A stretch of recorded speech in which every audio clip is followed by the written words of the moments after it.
What's up, guys? Welcome to 3 Up, 3 Down, our first postseason show. As always, I am Jackson McNeal on the Charlie Marlowe YouTube channel and on TikTok. We're going to talk ups and downs as always. We're going to talk a little bit about this mysterious press conference the Cardinals are having tomorrow. That's actually not that mysterious. I can tell you what's probably going to happen, at least my guess. We're going to recap the season. We're going to talk a little bit about some of the roster decisions they need to make this next season, and where I think they're headed. So let's start with the downs. As always, my first down, and I'm going to try and kind of get these to be more of a macro topic, but I'm going to talk Alec Burleson. Alec Burleson OPS 479 in September. If you thought it was bad, you were right. It was worse than that. I do think this is really interesting because I think most of us knew and understood that they were going to move on from Goldschmidt. Katie Wu reported, I think, today that that's going to happen, which, duh. So first base is going to be a really interesting position for them next year because I do think Burleson is going to get the lion's share of the at-bats.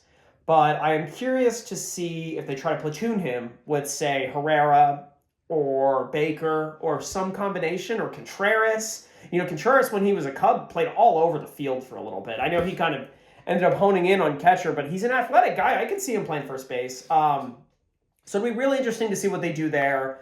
I don't know, man. Burleson, I'm not sure. He had a really good first 5 months, but that last month was so bad. But maybe I'm being unfair. It's only 1 month. His first 5 were a lot better. I thought the whole second half was bad. It was really just September. So TBD on that. I am interested also. My second down is how they're using Herrera. I just thought it was funny he didn't play today. Like, I thought this Pages thing was over. I thought we were going to be done with it. We're not. Even though these games don't count and we need to get Herrera catching reps, who cares? We got to, pitchers like throwing to Pages or whatever. We've got to move past that.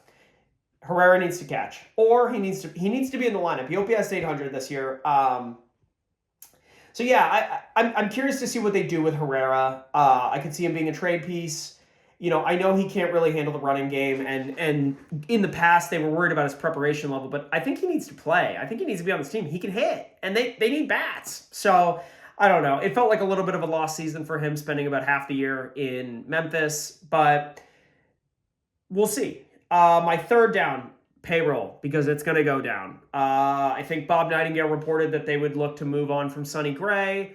I think they are totally open for business. I would not be surprised if they really look at their options all up and down the roster, both to add and subtract. But one thing I want to preach, and I preach this all the time, is Sonny Gray, Wilson Contreras, Nolan Arenado. They all have no trade clauses, so they can't just go anywhere. They gotta say yes to the trade, or you gotta pay them to say yes to the trade. So it's going to be really interesting to see what they do, what they try to do, what they're able to do with those guys, because those guys are all good players still. Nolan Arenado had an up and down year, but he still put up 2.5 WAR. It's not nothing, and I was down on him, but he did have a good second half.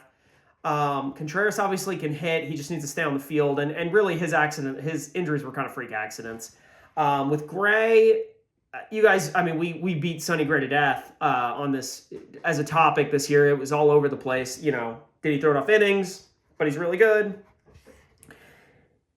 I think they keep him. I don't think he moves. You do need pitching. I don't think they have a lot of starters coming up. I was really happy to see how McGreevy pitched today. Thought he was great. I think you can pencil him in next year. I think you're looking at, for guys that are going to legitimately compete for spots in the rotation, assuming they do the buyouts that I think they'll do. I think it'll be Gray. I think it'll be Michaelis. I think Matz will compete for a spot. That doesn't mean he'll get it.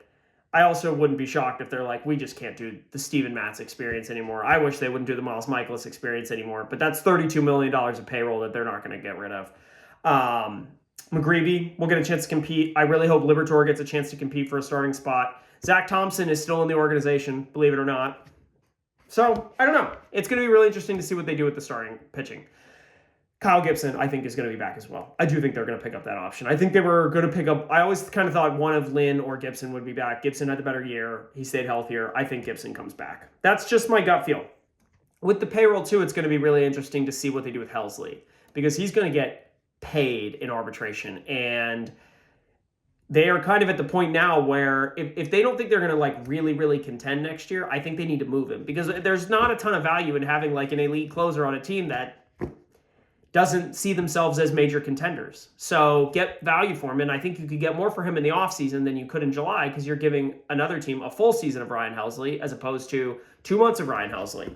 And with him being, he has had a lot of injuries in his career, it would be nice to just see if they could get some value for him if they don't think they're going to compete next year. If they think they're going to compete, keep him, ride it out. I wouldn't extend him. Paying relievers is just so tricky, and that would just make me nervous with his injury history, especially.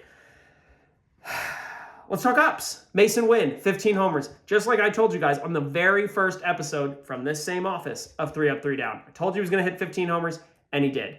He played 150 games this year. He played through a lot of ailments. He dealt with his back in the first half. Sounds like he was dealing with some elbow stuff in the second half. I thought he had a great rookie year. He's not going to win Rookie of the Year. We talked about that earlier. But I do think he is a bona fide piece for the future. If I'm in the Cardinals, he's really the only guy that I'm just saying, no, we're not moving Mason Wynn. Period. Full stop. Half of his hits were 2-strike hits. He swings to contact. He's fast. He's got a heck of an arm. And heck, if the shortstop thing doesn't end up working out, we'll have him pitch. My second up, Ryan Helsley. I think it's really cool that he broke the saves record. The 2015 Cardinals are my favorite Cardinals team ever. Those that know.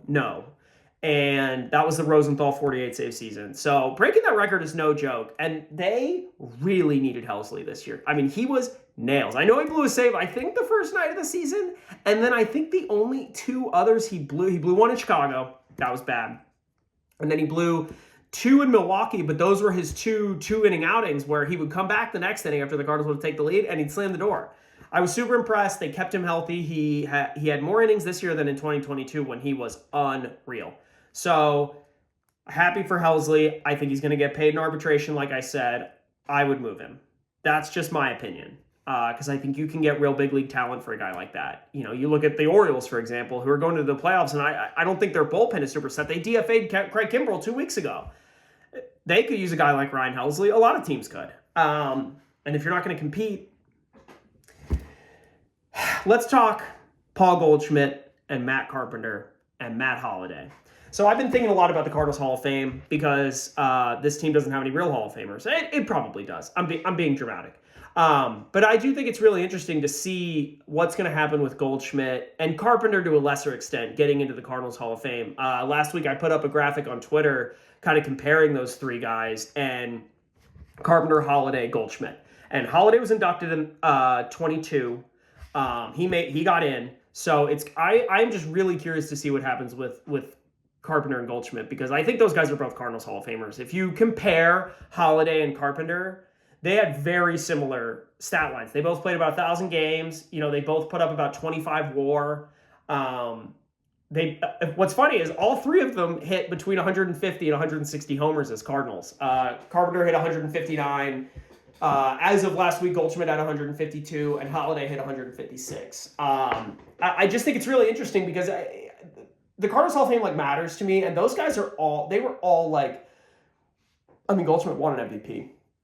And Carpenter was an MVP level player. I mean, people are going to get mad that I say this. Carpenter was a top 10 player in the National League in the 2010s. Period. Full stop. Matt Carpenter's 2013 is one of the 10 best seasons of a Cardinals infielder ever. He had 80 doubles.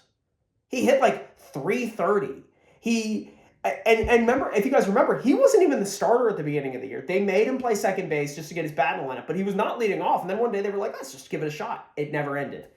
He's a Cardinals Hall of Famer to me. Goldschmidt's interesting because he's not been a Cardinal as long. He's played 800-ish games. But I still think he's a Hall of Famer. 2022 MVP takes the cake for me. He also had 2 huge home runs against Atlanta in the 2019 LDS. He had the one in Game 1 to make it a 1-run game. And then he had he and Ozuna went back-to-back in Game 4 off Keuchel. He's had some really good moments. The 2022 season was so much fun because they had the Albert thing going, and Goldie the first 5 months was he was the guy walking in the flames gif. It was unbelievable. All he did was homer. It was insane. And he kind of was the guy that came back in 19 and really made the org feel like legit again. You know, Ozuna was back in 18, but like he wasn't as good. But Goldie came back and was like, no, like this team has like a dude. And Goldschmidt was a dude, period. Full stop. Goldie's 19 to 22. Like, you got to go back and look at the numbers. He was awesome. He fell off in 23, and then this year we hammered it to death. He was bad. But that guy, the first 5 years he was here, was nails. So I really think they should both be in. I'll be curious to see what happens with both of them next year. I don't think either of them comes back. I would hope this team kind of values the roster spot for young guys, let them develop. But yeah, overall, it was a fun season. My first season creating content, 83 and 79. Obviously, would have been a little more fun if they had made the playoffs. There were points in the year I definitely thought that was possible up until like a week ago. I think they were mathematically eliminated, and I was thinking, well, if maybe one of the teams gets disqualified and they could make it. So 83 and 79. I know a lot of people are drawing parallels to the 2016. Well, that team went 83 and 78. They didn't actually play their last game, which they would have won because Carpenter would have pitched. Not a big deal. They would have gone 84 and 78. So yeah, the off-season content is going to come in hot and heavy. We might even do podcasts. Who knows? I got to figure that out. Anybody that knows anything about podcasts, let me know. But yeah, thank you guys for watching. Thanks for the support all season. Shout out to Charlie for letting me get on the channel the last couple weeks. Really looking forward to the offseason. I think it's going to be really interesting. It's probably going to be the most interesting one we've had in a long time. So yeah, thank you guys.